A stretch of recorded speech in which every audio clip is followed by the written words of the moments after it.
really like PDF.ai, but some people just don't know how to use it.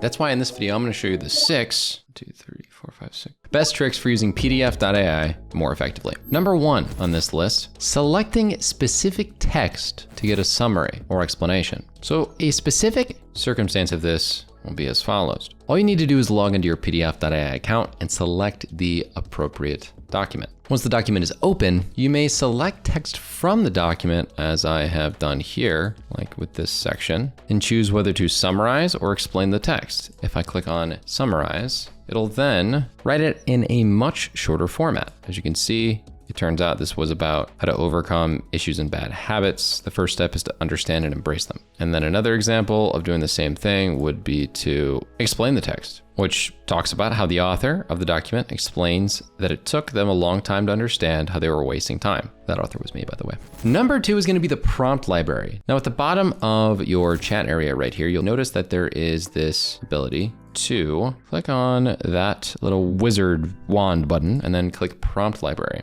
You'll see that there are a myriad of different questions that you can choose from. So like, what are the 3 key points of this article? And then it'll quickly use that prompt for you. But if you wanted to add more prompts, simply ask a question like, what are 3 ways this PDF could have been written better? Another prompt that I could put in it would be, give me a short overview of the PDF.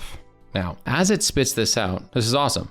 But what I can do after it's spitting that out is pressing this plus symbol. And you'll notice this says prompt added. What that does is next, if we go back to the prompt library, it has the ability for you to use that again by using that and clicking on it. You also can as well, if you didn't want that in the first place, or there's a typo, you could say something like, give me a long overview of the PDF, press save, and then do it again. You'll see it's gonna do it a little bit longer. And then from there, if you didn't want it at all in the first place, you just would click on this delete button and it would get rid of it. But for number 3, if this PDF text was written in a foreign language, you can actually have it translate. So let's grab a French news article and ask it to respond to me in English. For example, if we go to the settings here, you'll see that it says preferred response language in the same language as the question. That's really smart. Obviously I could set it to a specific language, but I'm just gonna do the same language as the question and it'll figure out that I'm speaking in English. So what is this article in this French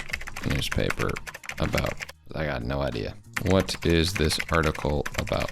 Seems like the document contains various news articles on different topics, such as European elections. Okay, let's go to the prompt library. Let's do the 3 key points of the article. Wow, I got a lot more info. Article discusses various topics, including the conflict in Ukraine, the UEFA Champions League, the European elections, and healthcare costs, and the Olympic flame lighting ceremony, because they're gonna have the Olympics in Paris in 2024. As you can see, I don't speak French. I don't need to speak French. PDF.ai does it for me. Number 4, use tags to categorize different documents. So I categorize different documents in my own account in a couple different ways. You can see that I have some for philosophy and some for productivity. All I had to do in order to set those tags up was to go to my documents, and you'll notice all I have to do is like click and unclick, and it shows the items that are tagged. So this item, Seneca, it's letters right here. This is a philosophy, long philosophy PDF. All I'd have to do in order to add a tag would be to click on the edit symbol, and you can either create or select a new tag. So I'm gonna just write out favorites.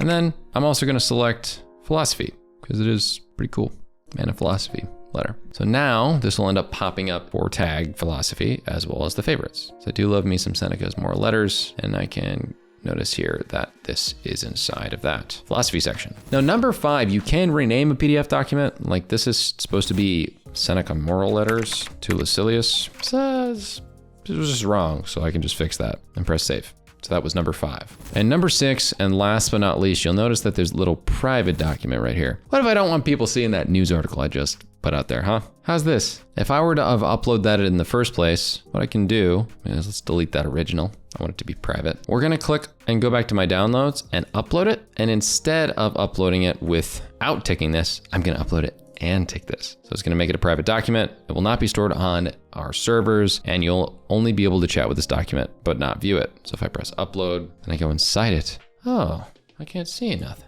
let's do this. Give me a summary of this document. And that is still the same document we referenced earlier. So that's an interesting way that you can interact with your PDFs in PDF.ai. Those 6 tips are gonna go a long way in making your experience even better. So if you like this video, make sure to hit that like button, subscribe, and check out more content like this one, on how to improve your skills using PDF.ai even more.